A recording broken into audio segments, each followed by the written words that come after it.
Today I am going to talk about 5 ways that you can make international friends. 1. Have a pen pal. Pen pals has been around for a very long time. For over thousands and thousands of years, people have been using the old-fashioned way of using pen and paper to communicate with each other throughout the world. That was the old way, but today we have the internet. We can use email to be able to send out information between one another, be able to build relationships without really having to meet each other. Isn't that cool? But with this technology, we are allowed to be closer together than ever before. On top of that, there are plenty of websites that you can use to build relationships internationally. 2. Host an international visitor. Hosting an international visitor, such as using Airbnb or doing an exchange student, will allow you to be able to build friendships and bonds with a person coming from another country, because they, just like any other tourists, are looking for valuable information of how to see a certain country, a certain state or province. So having that access is valuable for them, but it's valuable for you because you get to build that bond. So when they go back to their country, if you are interested in checking out their country, you have access to talk to them, say, hey, I remember you. I remember hosting you and helping you out. You think you could do the favor for me? More than likely, they will say yes because you've treated them well. 3. Use social media. Facebook, Instagram, YouTube. Those are the many social media websites that you can use to help you out in building your international friendships. Having these wide array of social media websites gives you access to millions and millions of people throughout the world. You don't have to stay in just one place now because you can reach out to more people. I met a good friend out in Tunisia through Instagram.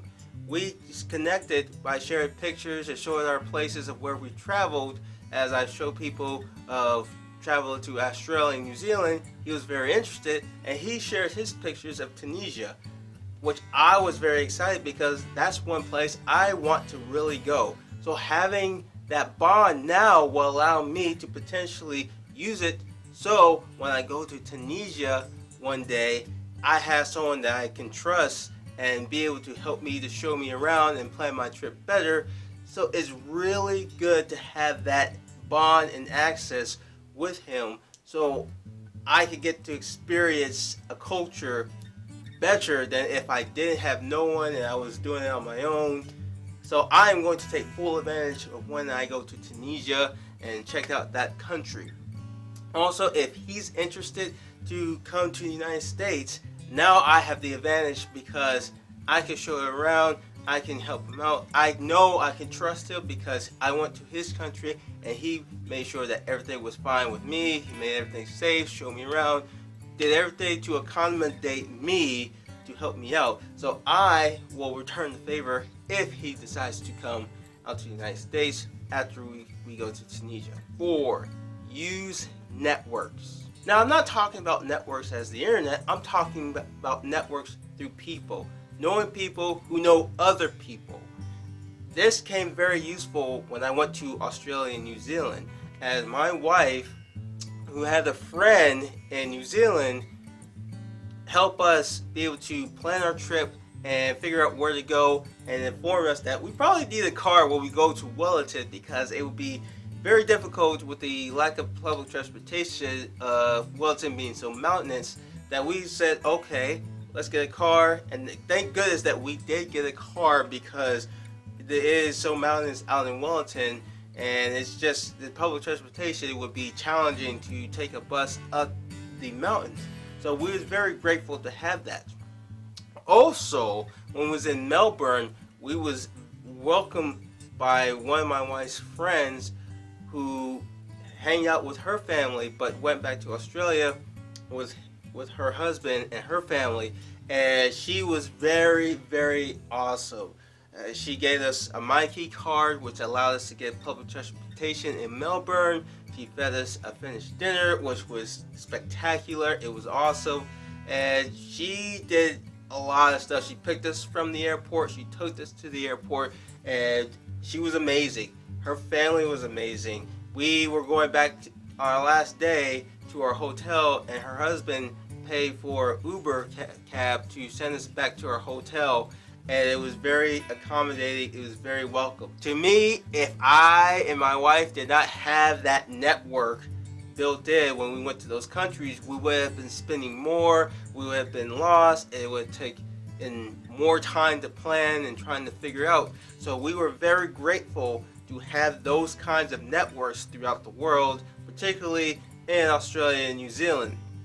On top of that, when we decide to go back to those two countries, we know for a fact that those networks are still there, and we can always go back and hang out and build more bonds and enjoy our time there. 5. Travel. The best way to have an international friendship is to travel. Check out the world, talk to people, learn the language, learn the culture, try to adapt to the culture. You'd be surprised how many people will try to talk to you and build relationships if you do your homework and put in the effort. For instance, if you go to France, people in France tend to not talk to people that they're not familiar with.